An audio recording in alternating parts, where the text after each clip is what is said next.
DM073 Gaming is brought to you by Happy Little Hug Factory. If you're interested in getting pre-orders of the next set, or if you have cards that you're looking to pick up singles, or looking to sell some cards, Happy Little Hug Factory is the place to go. Check the links down in the description for their websites, as well as their buy list for Force of Will and for other card games. Thanks so much, enjoy the video. Hey there guys, DM073 here, bringing you another feature match for the week. I am back after the birth of my son, Koda, last week, so I'm back and ready to bring you guys some awesome footage. Today I am playing the list for Scheherazade that was provided to me by Jeff Finnigan, the global liaison, so it's a pretty cool little exclusive Scheherazade doll list here. I'm playing against my buddy Jason, who is playing a Lumia Elementals list. Very, very interesting. He described it as being kind of gimmicky, but I think it's pretty cool and just an interesting kind of take on Lumia and kind of a way to run her, as well as getting to see some cards that haven't seen play in quite some time, or haven't seen like a lot of play outside of like guild decks. So I'm going to be on the draw here, which I think Scheherazade doesn't really mind particularly about having that extra deck of cards. Just so you know, my extra deck is currently Doll's Last Days. Here, I'll kind of talk about it here in a second. We get that first turn Leaf Wing from Jason, goes to me. I'm going to be taking a few, kind of a slow start for me. My extra deck is Doll's Last Days, Black Tears, Agony, Scarlet's Agony, Approaching the Truth, and Ruin Stories is my extra deck here. First turn, I'm going to go ahead and energize and go ahead and slam out the Abdul. I know I'm playing against a Lumia deck, and so Abdul is very, very effective in being able to stop all of those enter effects from happening here, especially if I can keep it protected.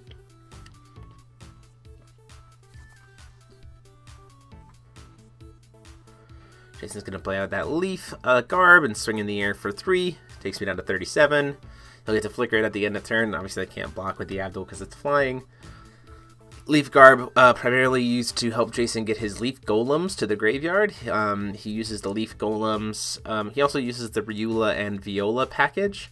I'm actually just going to pass turn after calling for Stone. It's pretty typical for especially Scheherazade doll lists to do a lot of call Stone pass. Plays that Rachel, swings it at me for 3. I say, thinking about it here, I could just take this 3 damage, but I actually decided to go ahead and say I'm going to use the Scheherazade effect. So this is how it works. You activate, let it resolve, for those of you who may be wondering how Scheherazade works. Activate, let it resolve, flipping up at the card, then you immediately pay the cost to copy the card, putting that card on the chase. And then, so I use Scarlet's Agony to remove the Leaf Guard wing.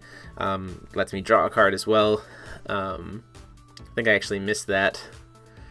I consider just trading here with the Leaf Guard with my Abdul, and then I'm like, this Abdul is actually getting me a lot of value just by sitting on the board. So I'll go ahead and take the 6 damage. I could have just used Agony on the Leaf Guard instead. Just prevent that damage here, but I'm okay with it. He's going to flicker the Leaf Wing. I'm going to, at the end of the turn, cast the Approaching the Truth from my hand. I think I send the Rachel down to the bottom because I already have 1 in my hand, so I don't need 2. And then draw for turn after drawing for the Approaching.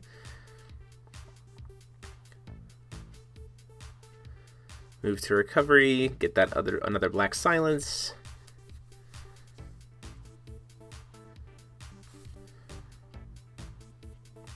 I'm going to go ahead and pay 14 life and deal -7 to the board to kill all 3 of those creatures. Just get them off the board here. I don't really mind being low on life, especially since I'm dealing with a deck that doesn't really deal with swiftness at all. So I'm okay with him getting to search off of the Rachel as well, because again, that Abdul is pretty safe on my board. I'm just going to swing in for 6 while he's doing the search. Jason and I are pretty comfortable with playing with each other. I know he's tapped out, so he can't really do anything to the swing from Abdul. So I'm just going to get that 6 damage in and then pass the turn to him.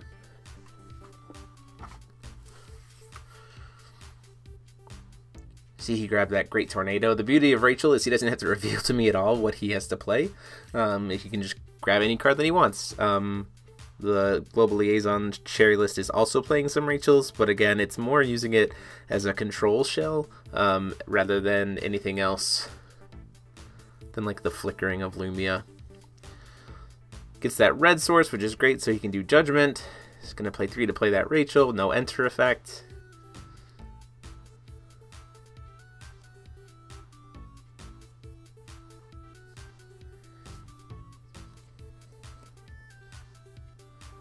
Use a Sherry effect at the end of his turn.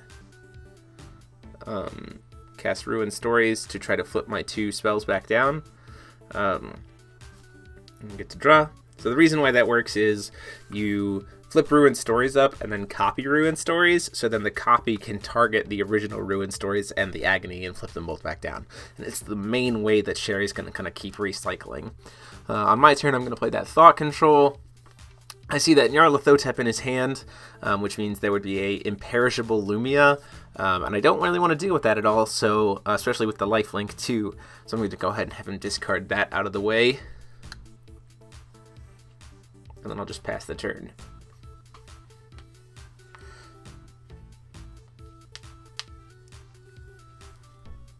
Does make the decision to do Judgment here.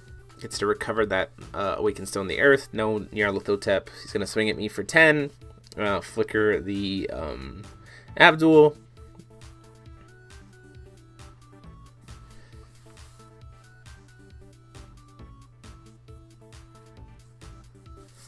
Looking at my hand here, I'm wondering exactly how I want to try to deal with this situation.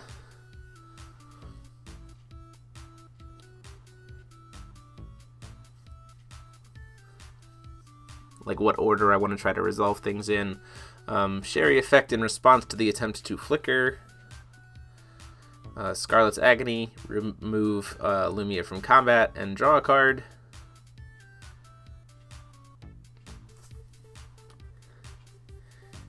Get to draw the card, and then Abdul gets flickered and he's in defense, or he's tapped and can be targeted by the Rachel.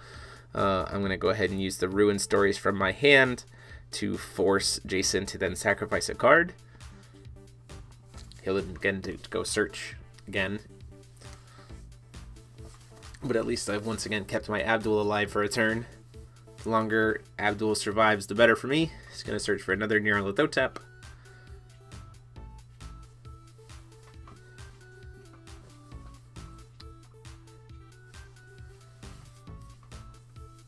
Gonna pay 2.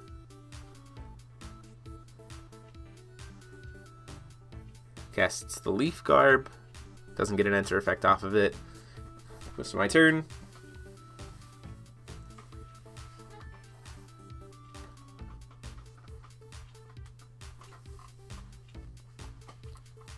Call Stone. Go up to 5 total sources of will. Play 1 to Thought Control him.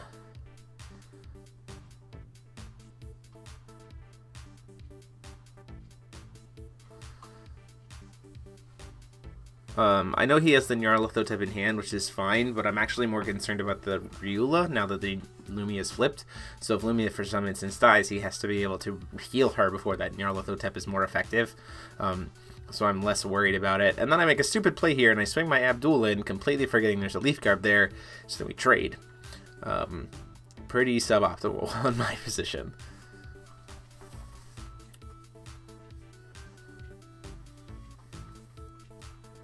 Looking at the number of cards I have in my hand, you see I have that Variant Doll. So what I decide to do to help be able to discard at the end of my turn to get that Variant Doll to my grave, because it's dead in my hand at this point, I'm going to cast Approaching the Truth.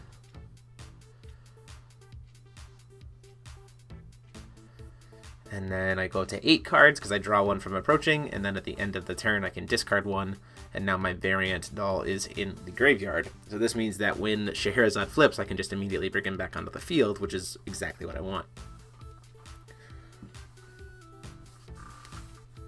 So Jason has a little bit of a free reign here. There's no Abdul on the field.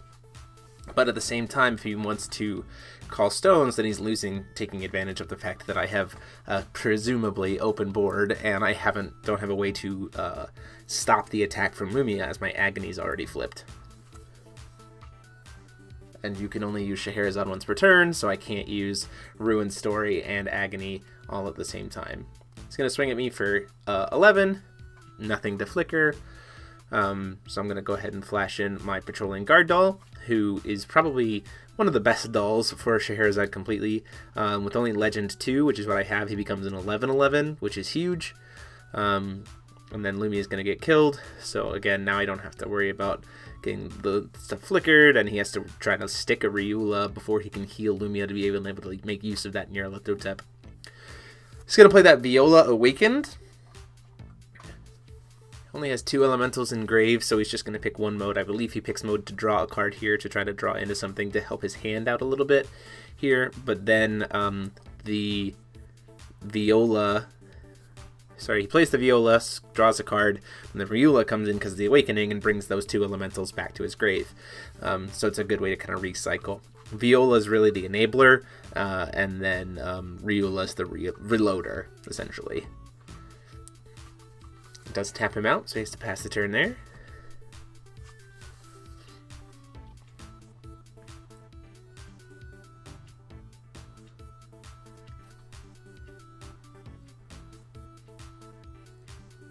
Call for another stone.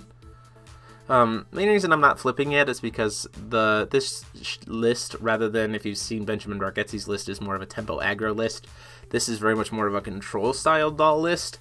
So I want to try to get as much will as possible and then flip Sherry as like a punish. So I'm going to swing in, try to get that 11 damage in. He's going to take it. He says that's fine.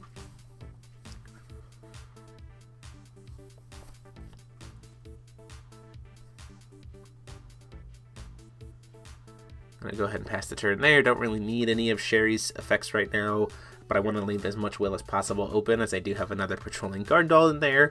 So I don't want to spend the 2 will on my turn when I don't necessarily need it, especially, again, since I know he doesn't really deal with swiftness very much. Me flashing into Patrolling Guard doll is going to pretty much be able to kill whatever I need to.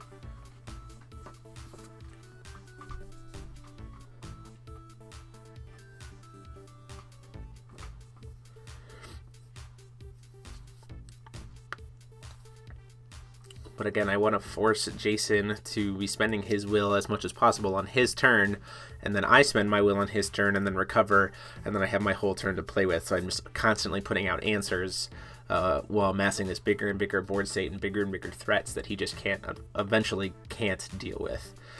He plays this Orphica to flicker his Ryula. Sorry, flickers the Viola. He doesn't want to have to worry about swinging because he knows there's a potential doll that might come out to play against him.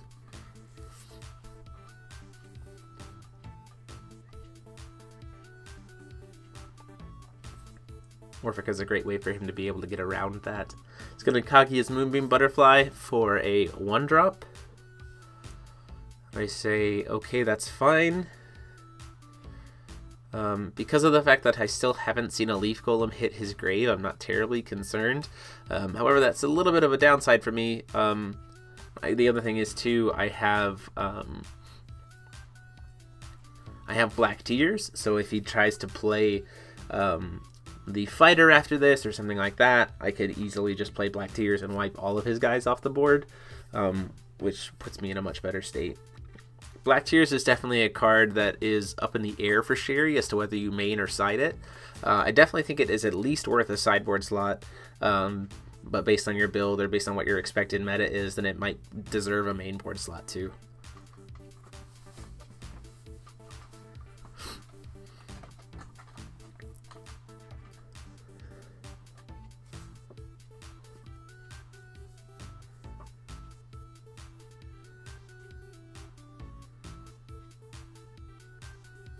He's debating whether or not he wants to swing in here. He sees so much extra will.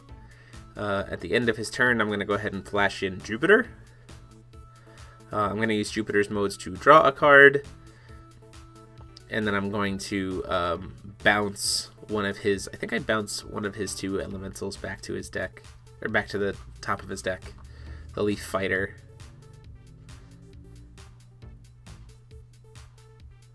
So we miscatch it there. We bounce it to his hand. It actually is supposed to be to the top of his deck. So just keep that in mind. Then the Viola is going to come in. He's going to get to banish 2 elementals and draw a card. So really, he would just be drawing that Leaf Wing back to his hand at that point. But it's not a huge deal at this point. Call for another stone. Get my storytelling stone. Or speaker stone. I can't remember exactly what it's called.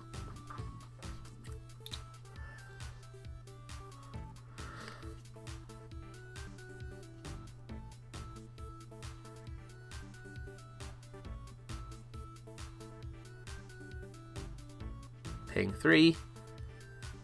Gonna go ahead and play a Rachel.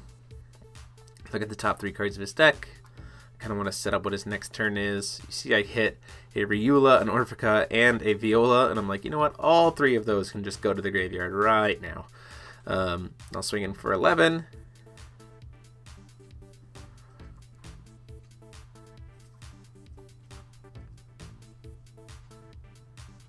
Says that's fine, I'll take it, go down to 12. So like Rachel, you know, she's in a Lumia deck, if you stick her early, she can be very, very powerful. In control list, she's also very powerful because, you know, if you have all this extra will to be able to answer your opponent's stuff and you can set up what their top decks are going to be, it's very, very strong. I think that she's definitely a card to watch out for. It's just a matter of, you know, does she get banned ahead of time? Does she not get banned? Do we see her come up? I know that this past GP season there weren't as many Rachels as people kind of expected, and neither of the decks that won, I think, played any Rachels at all. So we'll just have to see if she's truly not as crazy powerful as we all think she is. Swung in with the Jupiter 2 to try to get some extra damage, and he blocks it with the Riula. She's pretty much done her job when she enters the board, so she's just a chump blocker at that point.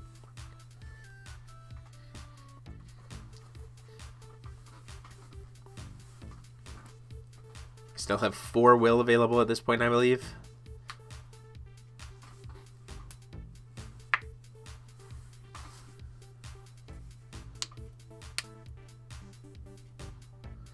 So he's debating what he wants to do here. Plays out that Leaf Wing.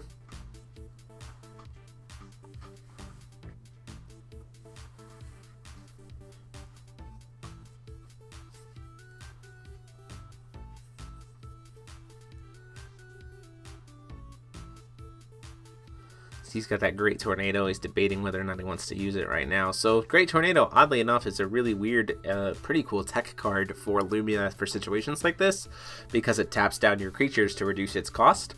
So if you don't want to have to worry about swinging, you can kill some stuff while just getting your free tap down of your creatures without having to worry about having to swing.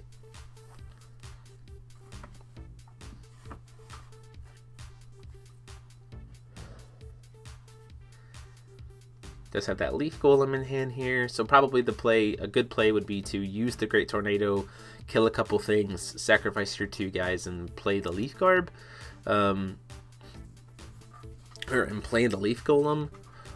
He knows that if I'm playing Dolls with Sherry, there's probably a Doll's Last Days, which makes things a little bit weird for him because you can't instant speed summon Golem from your hand, just from the grave.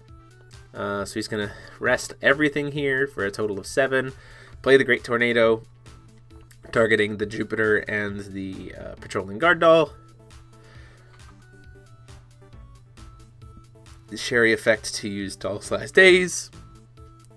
Sacrificing my Patrolling Guard Doll here to kill his Viola, which is the wrong call for me. I should have just gone ahead and hit the Garb. But the other reason is I want to hit the Viola so that he can't flicker it at the end of turn with Lumia anyway, and I've still got the Rachel, so he's gonna go ahead and sacrifice the 2 and play out the Leaf Golem. He can sacrifice the 2 creatures instead of having to pay, and the thing is, Leaf Golem only has a mobilized cost of 1 as a 15/15, so he is potentially very, very big. He's gonna play 2 more.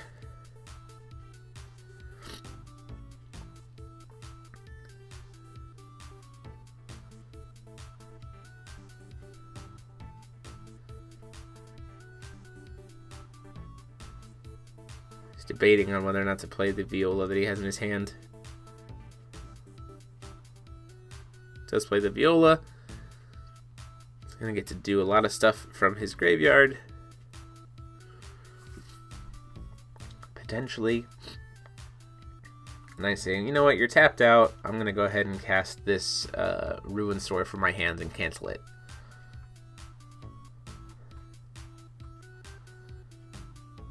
He's tapped out, so he doesn't have a way to be able to pay the 1 for the Wall of Wind there.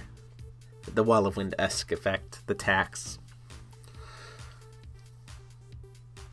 End of turn, we actually miss the fact that Lumia is supposed to flicker something here. Should have flickered the Orphica, which would then have to target something. I think it's a May, but so it would just be serve as a blocker at the end of the turn. But it would be able to flicker my Rachel out of the board, but that's pretty suboptimal for him because he just let me look at any card that I want, and then it comes into play and I get to mill his deck 3 cards. He doesn't want to flicker out his Golem because it just came into play and it's serving as a blocker, although at this point, because he's tapped out, it's just a 15-15. Swing in for 7. He says that's fine, I'll take it, take him down to 5. Looking at his board state, realizing he's tapped out, I just play the other Jupiter, bounce the Leaf Golem back to his deck, and recover the Rachel, have it swing again for another 7 damage to finish the game. Jupiter is very much a big bomb in this deck, and we go to game 2. So yeah, Jupiter in control shells, I think, is potentially very, very good. Especially if you can kind of pick up the read that maybe your opponent isn't playing Farrier Spell, or maybe doesn't have this Farrier Spell if they're tapped out. Jupiter can potentially just get you a lot of value off of it. As you can see, he can close games out, he can bounce stuff out of the way, he can let you attack a second time, he can do all kinds of stuff. Doing my mulligans, both of my variant dolls were in my opening hand, so we're going to go ahead and ship those away.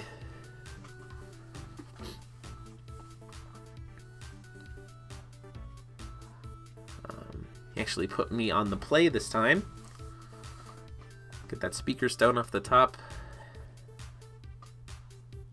Plays the turn 1 Leaf Fighter.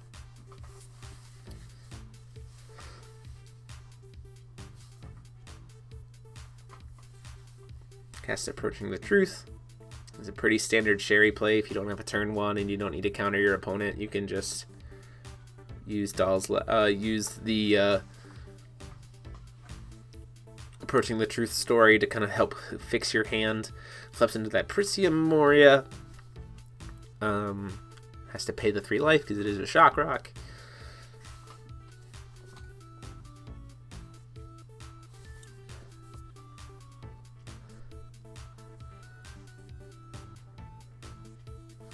Plays the Riula. Really doesn't do too much in his hand, so might as well just play it. Spreads the swing with Leaf Fighter. I'm going to flash in the Masquerade Doll, which is a 5/5, so it can block.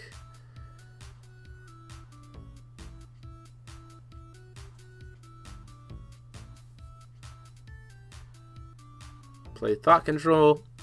After recovery here, look at his hand.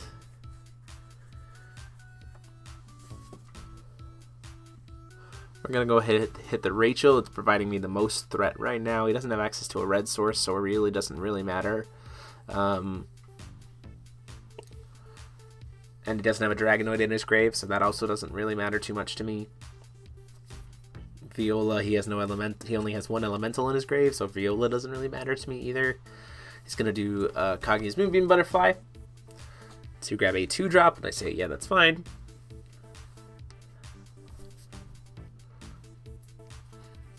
Grabs that Leaf Garb.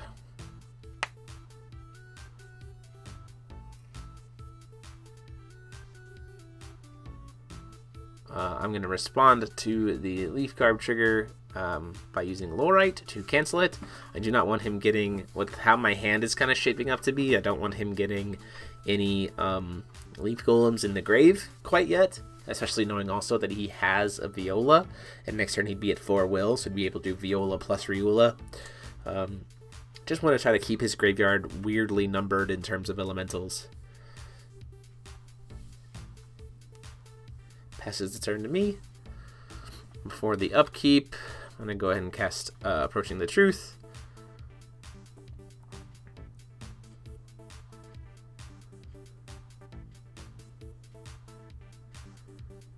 I'm going to go ahead and keep them both on top.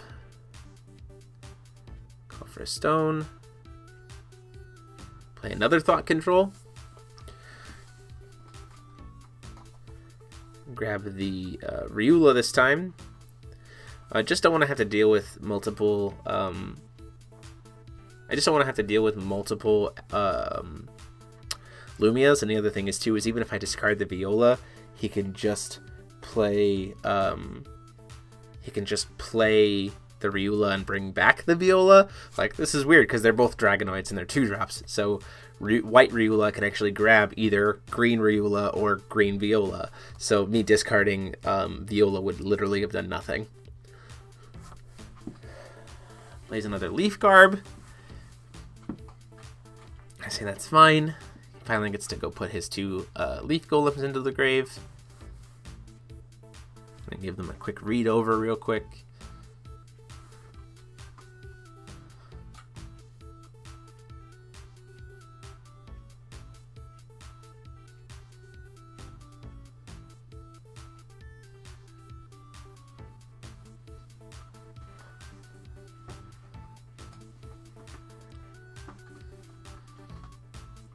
Just making sure I know kind of how the effects work from the graveyard. They are instant speed activate effects, so they can be low-righted. I'm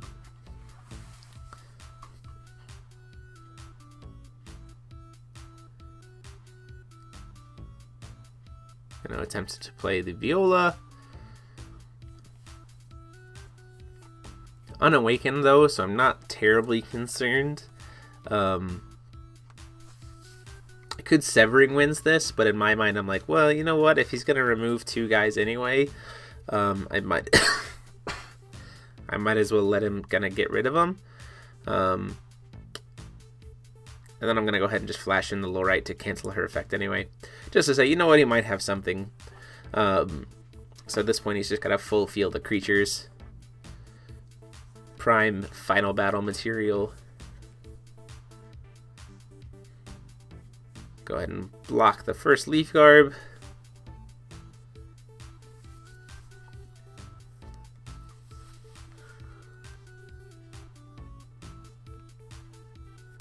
Block the Riula. It's going to flicker the Leaf Garb at the end of the turn. And I say, in response to that attempt to flicker, I'm going to use Sherry's effect.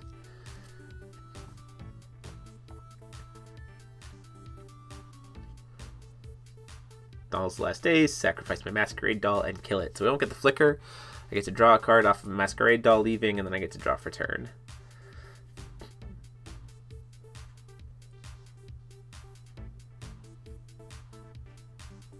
Calling for stone.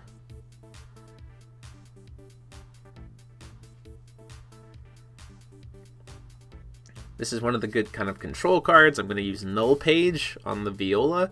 He can't ever cast it as long as Null Page is there. Now Viola can be cheated in by other means. You see I have that double Abdul in there as well. I could play them, but I'm kind of less concerned about the enter effects now, because he does have those in the grave. I've kind of been playing a little strangely, but I am going to go ahead and say, you know what, let's go ahead and clear the board a little. And he's tapped out. I haven't seen a Severing Winds anywhere. You don't have any Swiftness stuff. Let's make this as less expensive as possible for me. I'm going to go ahead and final battle to deal -6. I'll pay 10 life, go down to 30. I say that's fine. Let's go ahead and just clear the board. Get it off of there. You only have 3 cards in hand at this point. You don't have a red source outside of your Energized token.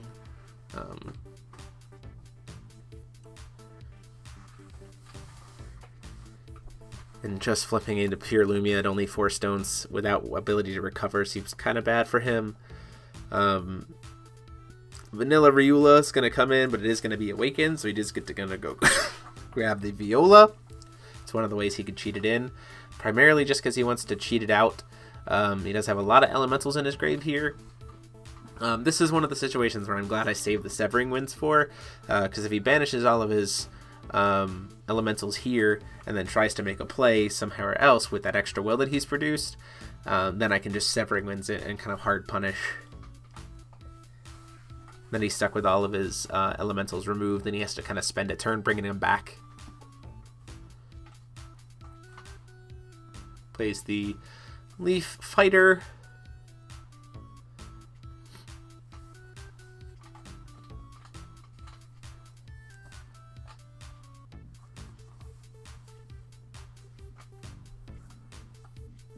I say that's fine.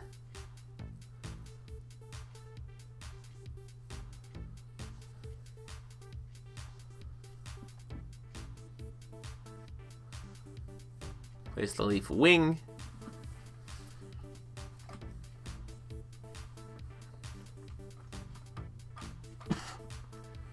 I'm seriously debating Severing Winds the leaf wing, just to keep him off those leaf golems. I am going to go ahead and Severing Winds the leaf wing.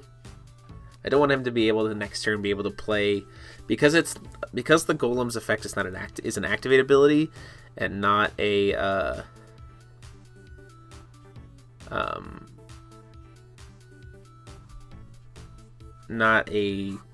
summon. Severing Winds wouldn't stop it. So he plays that Orphica, flickers in, and gets to bring all his elementals back with Viola or Viola, which I'm fine with. I've been really keeping him in check. His hand's completely empty at this point. Feeling pretty comfortable.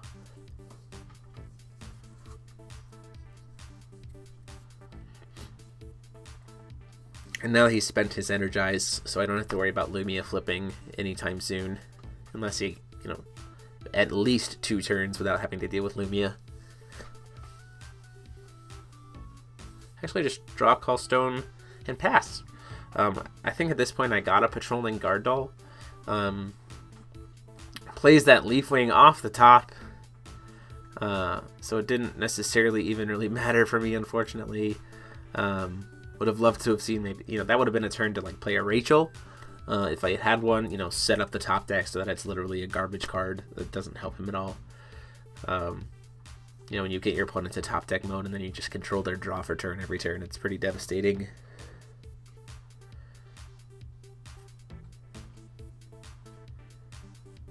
Swings in for 6 with the Riula. Debating how I want to kind of deal with the flashing in here. I say, you know what, we're going to go ahead and flash in the Patrolling Guard Doll. We're going to block and kill the Riula. Swings in with the Orphica.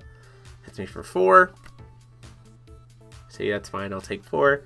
Go down to 26.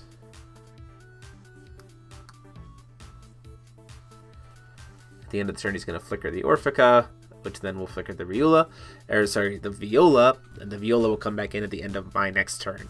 All of this is still him dodging around Null Page because he's not actually playing Viola. It's getting flickered or being brought in by an Awakening effect. The end of his turn, because I want to force his hand here on the Golems, actually works out better for me. I'm finally going to use that Black Tears. He's going to respond by activating the effect to bring in the Leaf Golem. Leaf Golem's going to enter. That's exactly kind of what I wanted him to do. Now the Leaf Golem is out and I can kind of deal with it. Move to recovery.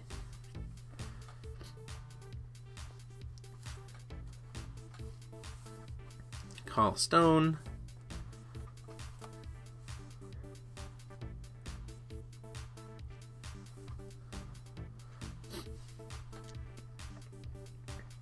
Go ahead and play out that Abdul. Now that I know that the Viola is going to come back in, I might as well play this Abdul here. I've got plenty of will to burn outside of it, just to make that Orphica enter, just completely not do anything.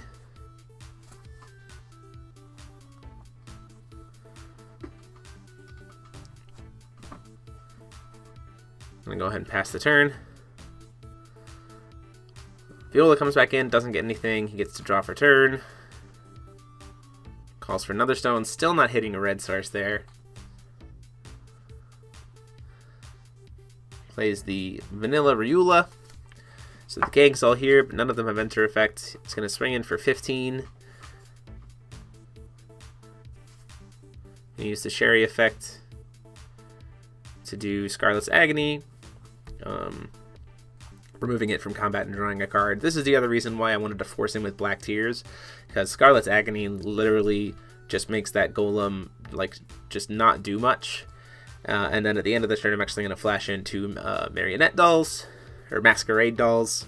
So I have a much more established board at this point, lots of creatures, and I'm getting close to being able to grab multiple dolls with Scheherazade, which is kind of pretty nice in this situation. You know, if I stick both of the, if I somehow find a way to get both variant dolls, to one of them to the grave and one of them into the field, or still in the deck with all 5, then it's like, well, if you hit me, you're actually hitting yourself twice. So if I just get above his life total, it doesn't really do much for him. I'm going to go ahead and use the Ruined Stories here, make him sack a creature, and then I'll flip Scheherazade.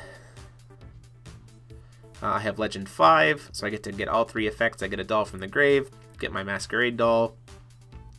I'll put the Golem back on top of his deck, and then I get to go grab a doll from my deck. So again, I'm pretty much locked him out here at this point. Like, I know what his next draw is. I've got way more creatures than him. He doesn't have access to any enter effects. He's not going to be able to flip Lumia, so I'm going to swing in my Marionette doll. I forget to draw a card off of it. Swing in to try to hit him for 11. Since that's fine, I'll take it. It goes down to 23. I can hit him with another Marionette doll. I can actually attack. He says that's fine. I'll go down to 18. And then this one, I'm like, you know what? Let's go ahead. Vel'Gott Orphica, I'll hit you for another 6. Take you down to 12. So pretty kind of locked out situation here. He's now got a very big uphill battle, and if he does try to swing at me and not one of my creatures, which is ultimately a trade, he's in a bad spot because of the fact that if I just don't block, either he has to trade into one of my creatures, or if he hits me in the face, he's just hurting himself. And this is where I get a little bit just kind of silly. I call for stone here. I could just swing in the air and put him down to 2 life. I've got 5 creatures to his 3. He's got no cards in hand. It literally is just lethal on board here. But I call stone and pass. I think I was just kind of wanting to set up a nice little lock. Finally hits that red source. Pays 3. Plays the Rachel. It doesn't really have any effect. Even if I just swung with Scheherazade and then recovered and then swung with Scheherazade again the following turn, it would be lethal, but instead I'm just going to get more and more stones rather than just going for the surefire win. Pay 3, cast a second null page targeting the Rachel. So now he can't cast any more Rachels at all.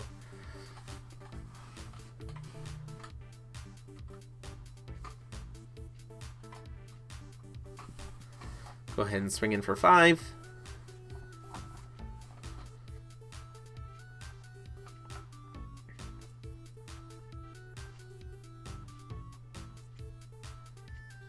Blocks with the Viola. Draw a card. Swing in for another 5. Connects, takes him down to 7.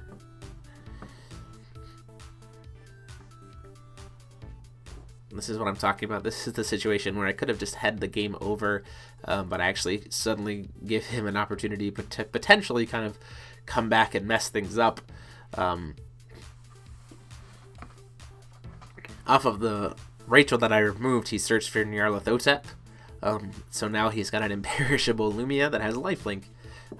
Sorry, Drain. So that was a little bit of a mistake on my part. I should have just gone for lethal rather than being cute. But I'm still not terribly concerned. I've got a pretty substantial lead. I've got a lot of will open. I've got a lot of cards in my hand. Pretty protected still.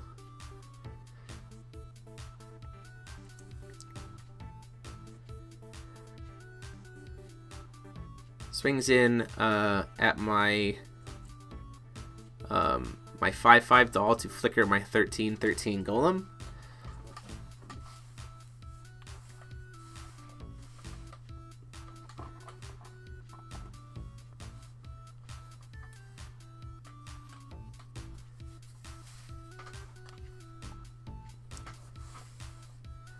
Flash in my patrolling guard doll. The flicker will resolve. I'll block with my golem I just flashed in, or my doll I'll just flash in. I'll gain 11 life. Lumia will die. It's up to 17 life now, but I have another 11/11.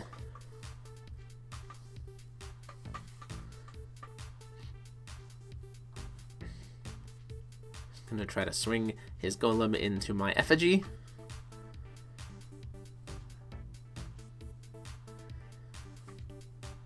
And I say, you know what, at this point I think I can just accept defeat of my Abdul. Not terribly concerned about any of these other enter effects happening. I just need to keep that effigy alive to push in that lethal damage. So I sacrifice my Abdul to the golem. The other card in his hand is another golem, which at this point there's no reason for him to cast it because he would just be tapped out and unable to block anyway.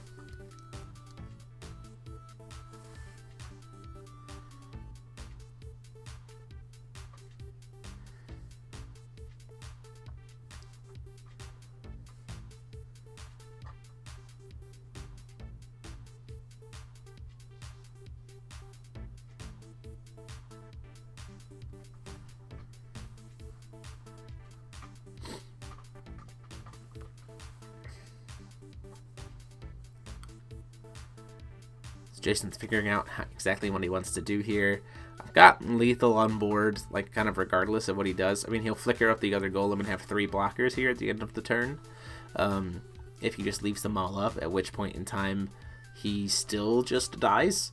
Because I have 5 creatures and one of them flies. So that's 1,000 damage. Actually, it's not pure lethal.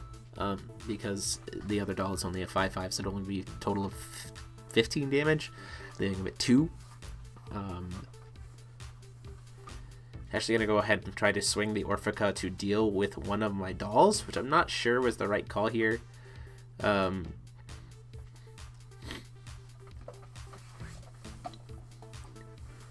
Because I have the other doll too that can just block and kind of trade up.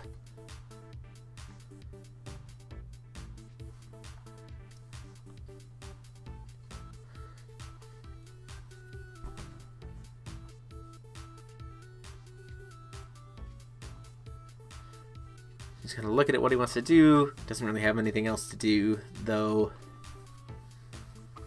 Whether or not to play the golem, not that it matters.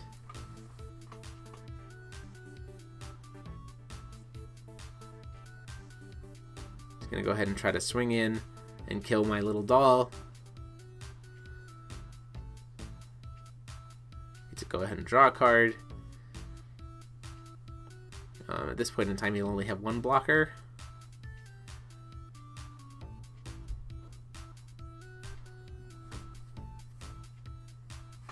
So we'll flicker the golem up, and then at the end of his turn, I'm going to go ahead and cast Ruined Stories, make him sack a creature, draw for turn, just so I'm safe about it. Just cast the second Ruined Stories, make him sacrifice the other creature, and then swing all in. So there you have it, guys. That is the match. Huge thanks to Jason for the game. Deck lists will be up later this week, and a huge thanks to Global Liaison Jeff Finnigan for the share list. But until next time, this is GMO73 signing off. Huge thanks to the patrons of the channel. You see their names on the screen here, some of them, and the rest are down below in the description for their support of the channel and the content. If you want to get a chance to get your name in the screen here and access to our private Discord server, please consider supporting the channel on Patreon by clicking that little P on the screen. Thanks so much. See you next time.